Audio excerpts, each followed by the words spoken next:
So now that we've moved from the esophagus and we've now passed our GE junction, we've now entered the body of the stomach.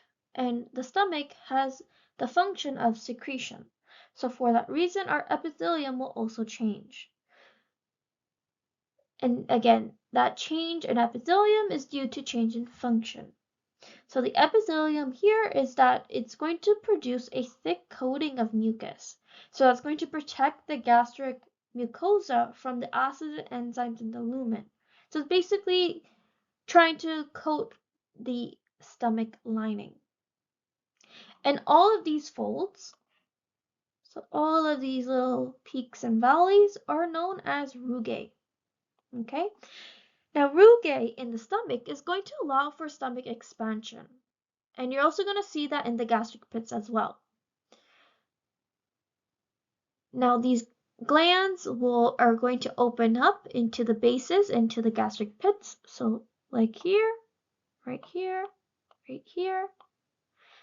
And those gastric pits areas, or the bases of them, are essentially responsible for the synthesis and secretion of that gastric juice. And what's going to happen is that it's going to form right here and travel outwards and coat our lining. Okay, so the mucosa is full of gastric glands and pits and a predominant layer of smooth muscle as well. Okay, so our muscularis mucosa.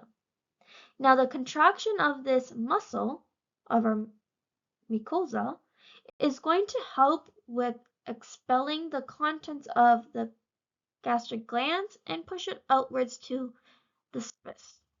Okay, so here is all of our mucosa. And then here you could see that small band of smooth muscle. So our muscularis mucosa. Now our submucosa, it looks empty. Okay, so our submucosa is from here to here. It looks quite empty, but it's because it's actually loose ordinary connective tissue. Okay, and that's going to help feed our mucosa. Now you're also going to see that you have quite large blood supplies. So you have large blood vessels. And then we go into this area right here, which is our muscularis externa, or your muscularis propria. Now what's unique about the stomach is you have 3 directions of muscles. So this is the only organ in our digestive tract that has 3 directions of smooth muscle.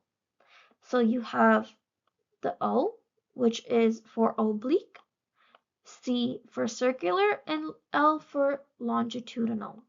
And the reason why we have 3 directions is it's going to help with the churning of the food. Okay, it's going to help manipulate the food in our stomach, so you need different directions at all times.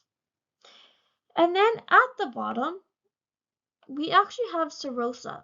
Okay, so you don't see it kind of fraying away like how we did for adventitia, because the stomach is a little bit of an enclosed organ. Okay, it's kind of off to its own side. And because of that, it's actually lined with a mesothelium of simple squamous. So here we could see the rugae, so the folds, with gastric pits. Now it's lined with simple columnar, and within those pits you can see different types of columnar cells, which is that zoomed up image to the right. Now the top area is going to be surface mucus cells, so those puffy cells to protect the stomach from its own acid, so it doesn't digest itself. Now as you go further into the pits, you're going to have parietal and chief cells, and these are unique in their function, which we'll talk about in the next slide. You also find that you have large blood vessels in the submucosa, and some of that large vessel actually extends into the lamina propria, and these are called lacteals, and this is to aid with the absorption of nutrients. So here is a illustration of what the gastric glands will look like.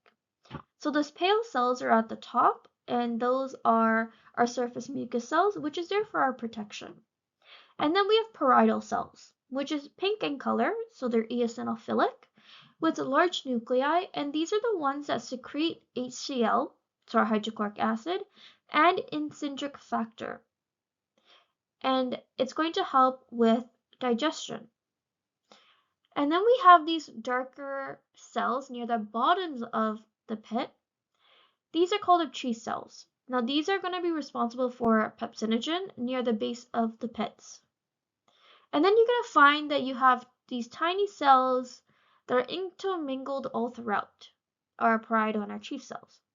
Now those are known as our neuroendocrine glands, and these are there to help signal hormone that help with digestion.